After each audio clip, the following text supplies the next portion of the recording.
कण कण में है बस रहा तेरा रूप अपार। तीन काल है सत तू मिथ्या है संसार।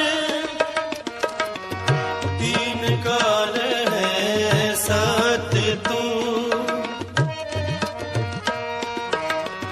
तीन काल है सत तू मिथ्या है संसार।